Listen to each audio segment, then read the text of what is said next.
ಸರ್ಕಾರಿ ನೌಕರರೇ, ಅಂತೂ ಇಂತೂ ರಾಜ್ಯ ಸರ್ಕಾರ ನೌಕರರ ಬಹುದಿನಗಳ ಕನಸು ಈಡೇರಿಸಿದೆ.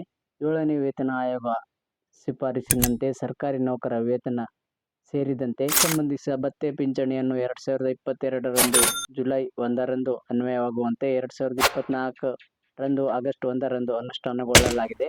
ಇದರಿಂದ ಸರ್ಕಾರಿ ನೌಕರನಿಗೆ ದಕ್ಕುವ ಪ್ರಯೋಜನಗಳೆಷ್ಟು? ಸರ್ಕಾರಿ ಕೆಲಸ ಸಿಕ್ಕರೆ ಬದುಕು ಪಾವನ ಆಯ್ತು ಎನ್ನುವರು. ಆದರೆ ಹಲವರು ಗವರ್ಮೆಂಟ್ ಕೆಲಸದಲ್ಲಿ ಸಂಬಳ ಕಮ್ಮಿ, ಆದರೆ ಪ್ರೈವೇಟ್ ನಲ್ಲಿ ದುಡಿದರೆ 10 ವರ್ಷದಲ್ಲಿ ಸೆಟ್ಲ್ ಆಗಬಹುದು ಅಂತ ಹೇಳ್ತಿದ್ರು. ಯಾರು ನನ್ನ ಚಾನಲ್ ನೋಡ್ತಾ ಸಬ್ಸ್ಕ್ರೈಬ್ ಮತ್ತು ಬೆಲ್ ಐಕನ್ ಪ್ರೆಸ್ ಮಾಡಿ. ಇಲ್ಲಿ ನೀವು ನೋಡ್ತಿರ್ಬೋದು ನಿಮ್ಮ ಬೇಸಿಕ್ ಸ್ಯಾಲ್ರಿ. ಇಲ್ಲಿ ಒಂದು ಕ್ಯಾಲ್ಕುಲೇಷನ್ ಮಾಡೋಣ.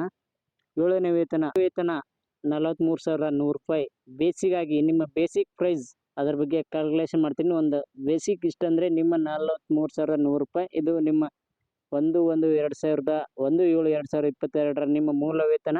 ಅದರ ಬಗ್ಗೆ ಕ್ಯಾಲ್ಕುಲೇಷನ್ ಮಾಡೋಣ. ಸ್ವಲ್ಪ ಒಂದು ಸಿಂಪಲ್ ಆಗಿ.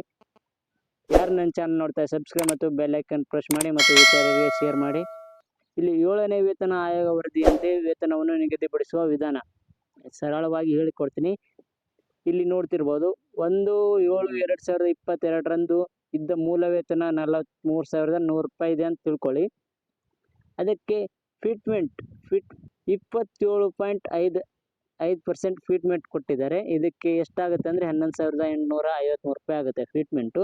ಮತ್ತು ತುಟ್ಟಿ ಭತ್ಯೆ ನೋಡಿ 31% ಇದೆ. ಅದನ್ನು ಸೇರಿಸಿ 13,361 ರೂಪಾಯಿ ಆಗುತ್ತೆ ತುಟ್ಟಿ ಭತ್ಯೆ. ಟೋಟಲ್ ಆಗಿ ಎಷ್ಟಾಗುತ್ತೆ ಅಂದರೆ 68,314 ರೂಪಾಯಿ ಆಗುತ್ತೆ. ವಾರ್ಷಿಕ ವೇತನ ಬಡ್ತಿ ನೋಡೋಣ. ಇಲ್ಲಿ 314 ರೂಪಾಯಿ ಇದೆಲ್ಲ ಅದು ಎದರ ಒಳಗೆ ಬರುತ್ತೆ ಅಂದರೆ ಇಲ್ಲಿ ನೋಡಿ 64,300 ಪ್ಲಸ್ 1,650 ರೂಪಾಯಿ ಅಂದರೆ ಇದರ ಮಧ್ಯದಲ್ಲಿ ಬರುತ್ತೆ. ಅದರಿಂದ 64,300 ರೂಪಾಯಿ ನೀವು ತಗೋಬೇಕು. ಅಂದರೆ 74,000 ಒಳಗೆ ಇನ್ಕ್ರೀಸ್ 1,650 ರೂಪಾಯಿ ಇನ್ಕ್ರೀಸ್ ಆಗಿದೆ. ಇನ್ಕ್ರೀಸ್ ಮಾಡಿದಾಗ ಇಷ್ಟಾದ ತಕ್ಷಣ ಇಲ್ಲಿ 64,300 ರೂಪಾಯಿ ಪ್ಲಸ್ ಇನ್ಕ್ರೀಸ್ 1,650 ರೂಪಾಯಿ ಆಗಿ ಟೋಟಲ್ ಆಗಿ 65,950 ರೂಪಾಯಿ ಆಗುತ್ತೆ. ಇನ್ನೂ ಆಗಿಲ್ಲ 62,314 ರೂಪಾಯಿಗೆ ಇನ್ನೂ ಸಮೀಪ ಇದೆ. ಆದರೆ ಅದಕ್ಕಿಂತ ಹೆಚ್ಚಿಗೆ ಆಗ್ಬೋದು, ಕಮ್ಮಿ ಮಾಡೋಕ್ಕಂತೂ ಆಗಲ್ಲ. ಅದಕ್ಕಿಂತ ಹೆಚ್ಚಿಗೆ ಮಾಡ್ಬೋದು. ಇನ್ನೂ ಆ್ಯಡ್ ಮಾಡೋಣ, ಇನ್ಕ್ರೀಸ್ ಮಾಡೋಣ.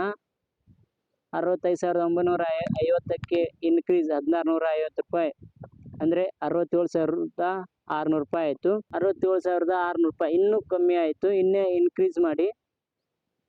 ಇನ್ಕ್ರೀಸ್ ಮಾಡಿದಾಗ ಇನ್ನೂ 1,650 ರೂಪಾಯಿ ಇನ್ಕ್ರೀಸ್ ಮಾಡಿದ 69,750 ರೂಪಾಯಿ ಆಯಿತು.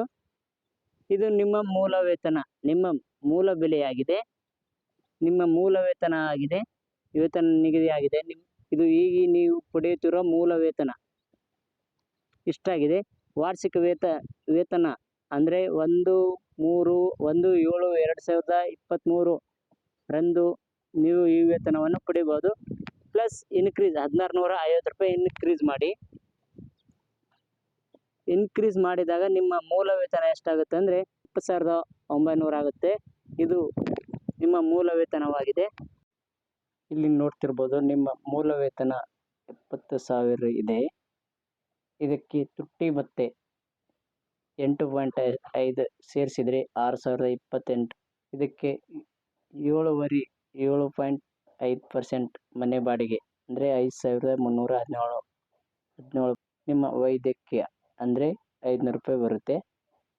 ಈ ತುಟ್ಟಿ ಭತ್ಯೆ 8.5 ತುಟ್ಟಿ ಭತ್ಯೆ ಹೇಗೆ ಬಂತಂತ ಇಲ್ಲಿ ಚೆಕ್ ಮಾಡ್ಕೋಬೋದು.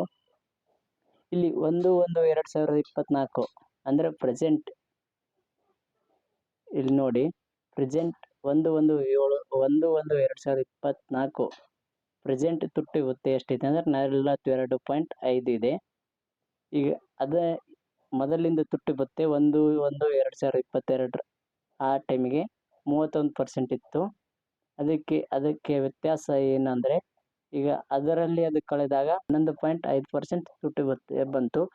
ಸೆಂಟ್ರಲ್ ಗೌರ್ಮೆಂಟ್ನ ತುಟ್ಟಿ ಭತ್ಯೆ ಎಷ್ಟಾಗುತ್ತೆ ಅಂದರೆ 1.5 ಡಿವೈಡೆಡ್ ಬೈ 0.22 = 8.5 ಬರುತ್ತೆ. ಇದೇ ತುಟ್ಟಿ ಭತ್ಯೆ ಆಗಿದೆ. ಯಾರು ನನ್ನ ಚಾನಲ್ ನೋಡ್ತಾ ಸಬ್ಸ್ಕ್ರೈಬ್ ಮತ್ತು ಬೆಲ್ ಐಕನ್ ಪ್ರೆಸ್ ಮಾಡಿ. ಮತ್ತು ಇತರರಿಗೆ ಶೇರ್ ಮಾಡಿ.